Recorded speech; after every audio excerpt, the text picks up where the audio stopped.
kesempatan kali ini saya akan mempresentasikan hasil review dari kuliah tahun bioteknologi yang telah saya lakukan dan saya penuhi. Nah, langsung saja. Yang pertama, ada 3 bidang yang akan saya sampaikan pada video kali ini. Yang pertama ada pada aplikasi bioteknologi bidang kesehatan, yaitu khususnya deteksi virus chikungunya.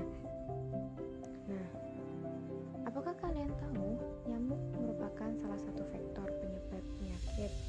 Nah, pastinya sudah banyak yang mengetahui bahwa nyamuk dapat menyebabkan penyakit atau menularkan penyakit chikungunya, Zika, malaria, DBD, dan lain sebagainya. Nah, ini merupakan penyakit tular vektor yang biasanya ditularkan melalui nyamuk. Nah, ini merupakan tabel penyakit tular vektor berdasarkan jenis vektor dan patogennya. Ada nyamuknya dimulai dari Aedes, Anopheles, kemudian ada Culex. Nah, ini yang menyebabkan penyakit chikungunya, dengue, lymphatic filariasis, kemudian hingga ke Zika, itu biasanya nyamuk Aedes dengan berbagai tipe patogen. Ada virus, kemudian ada parasit, dan untuk penyebab penyakit malaria itu ada Anopheles melalui parasit dan seterusnya. Kemudian chikungunya sendiri merupakan salah satu penyakit zoonosis yang disebabkan oleh nyamuk Aedes aegypti. Nah, penyebaran penyakit ini membutuhkan vektor atau inang, biasanya melalui nyamuk atau lebih umumnya ada pada hewan arthropoda. Nah, gejala yang ditimbulkan oleh virus atau penyakit chikungunya ini yaitu demam disertai nyeri di persendian yang menyebabkan penderitanya membungkuk akibat nyeri yang teramat sangat atau disebut dengan artalgia. Nah, chikungunya virus sendiri memiliki materi genetik berupa RNA yang terdiri dari untai tunggal dengan single strain. Nah, pengawasannya pada virus ini dapat dilakukan dengan metode RT-PCR. Nah, penularannya ini terjadi ketika nyamuk menusuk dan menghisap darah pada inangnya. Nah, ketika menusuk dan menghisap ini, nyamuk akan mengeluarkan air liur yang masuk bersama ketika menghisap darah inangnya atau darah manusia. Kemudian penyakit ini sampai saat ini belum ditemukan vaksin untuk pencegahan chikungunya. Nah, chikungunya sendiri masuk ke dalam arthropod-borne virus atau disebut juga arbovirus, di mana terdapat dua genus, yaitu ada flavivirus dan alphavirus. Nah, keduanya ini memiliki ciri-ciri yang hampir sama, di mana flavivirus itu biasanya ada pada dengue yang masuk di Indonesia pada tahun 1968. Kemudian ada Japanese encephalitis atau JE, kemudian ada West Nile virus, Murray Valley, hingga ke Zika virus. Nah, untuk alpha virusnya biasanya itu terdapat pada alpha chikungunya. Nah, penyakit ini mirip dengan flavivirus, yaitu namun perbedaannya ada pada ketika melakukan replikasi di sitoplasma. Ketika alphavirus membentuk tunas di membran plasma, maka flavivirus membentuk tunas di membran internal. Nah, itu perbedaannya. Kemudian lanjut ke aplikasi bioteknologi pada bidang pertanian, yaitu yang kedua. Nah, di mana semakin meningkatnya populasi serta penyakit, maka semakin menyempitnya lahan pertanian.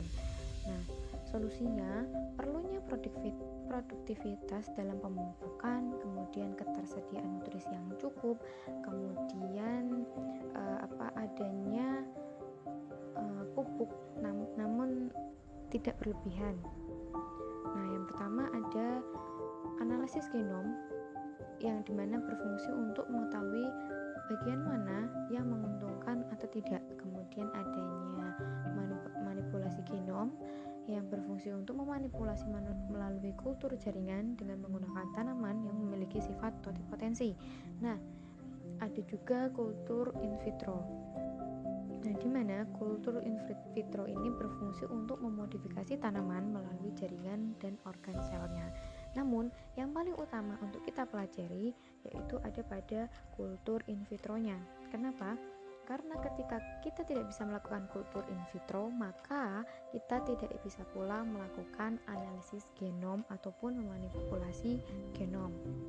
Nah, lanjut untuk contoh aplikasi bioteknologinya itu ada pada resistan virus, di mana banyak tanaman yang terkena virus sehingga menyebabkan tanaman tersebut menjadi mati. Nah, upayanya setelah ditemukan yaitu ada pada tanaman pepaya. Kemudian ada gluten free, ada pada golden rice yang seperti kita ketahui, dan ada pula drought tolerant maize, dan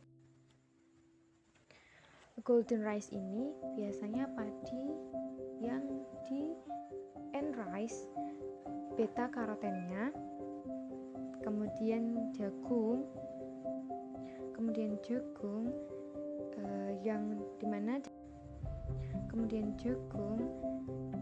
yang dimana jagung ini dimanipulasi sehingga tahan terhadap kering.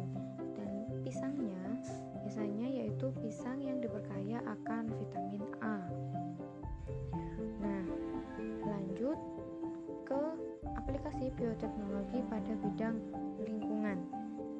Nah, dimana pada bidang lingkungan ini kita membahas tentang peran mikroba dalam pembentukan tanah dari ekosistem mikroba awal endapan Gunung Merapi. Nah, yang pertama yaitu ada ikhtisar bioteknologi lingkungan, kemudian ada ekologi molekular untuk mempelajari pembentukan tanah, yang ketiga faktor yang mendukung ekosistem tanah, dan yang terakhir ada sistem pembentukan tanah pada daerah yang memiliki substrat baru. Nah, awalnya bioteknologi lingkungan ini untuk memproteksi dan restorasi atau perbaikan kualitas lingkungan. Nah, namun menurut The International Society for Environmental Biotechnology, arti dari bioteknologi lingkungan ini sendiri merupakan perkembangan penggunaan dan pengaturan pada sistem bioteknologi pada daerah atau lingkungan yang terkontaminasi dan untuk menciptakan environmental friendly process. Nah, lanjut untuk solusi yang ada pada pencemaran tanah ataupun ada pada bioteknologi lingkungan khususnya pada tanah, yaitu melakukan bioremediasi untuk mengurangi polusi. Nah, polusi ini biasanya karena adanya seperti kelebihan pupuk ataupun kelebihan insektisida yang berdampak pada lingkungan di sekitarnya. Yang kedua, ada konservasi biodiversitas yang digunakan untuk memonitoring. Nah, di mana memonitoring ini biasanya ada pada memonitoring keanekaragaman pada suatu tanah ataupun hutan tropis, khususnya pada mikroba. Kemudian adanya perubahan komposisi mikroba, di mana ketika suatu lahan ataupun suatu tempat di hutan tropis, ketika di hutan tropis kemudian yang awal mulanya tidak ada apa-apa, kemudian terjadi kebakaran. Nah, maka disitulah kita dapat melakukan monitoring kepada keanekaragaman mikrobanya, apakah perubahan komposisi mikrobanya itu ada atau tidak, ataupun keragaman mikrobanya itu berubah atau tidak.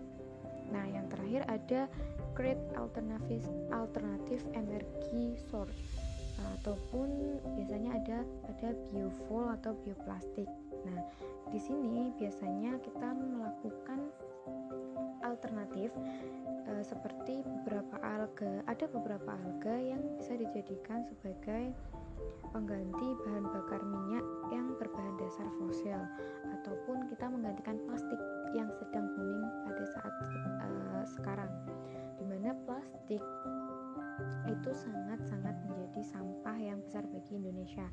Nah, bagaimana dengan penguraian plastik yang cukup lama, kita bisa melakukan bioplastik, yaitu dengan menggunakan belanja yang dari kertas ataupun kita membawa tas belanja sendiri dari rumah, yaitu yang tentunya tidak berasal dari plastik. Nah, lanjut ada aspek pembentukan tanah. Nah, aspek ini terdapat 3 faktor. Yang pertama ada faktor biogeokimia, kemudian ada faktor produktivitas di dalam tanah, dan faktor keanekaragaman mikroba dalam tanah. Di mana faktor biokimia ini bermula di mana tanah yang subur akan melakukan proses biogeokimia bersamaan dengan adanya hujan, kemudian adanya sinar matahari, dan lain sebagainya. Nah, untuk faktor produktivitas dalam tanah ini biasanya terdapat pada mikroba yang terdapat dalam tanah. Kemudian untuk keanekaragaman mikrobanya ini ada berbagai macam mikroba yang ada di dalam tanah.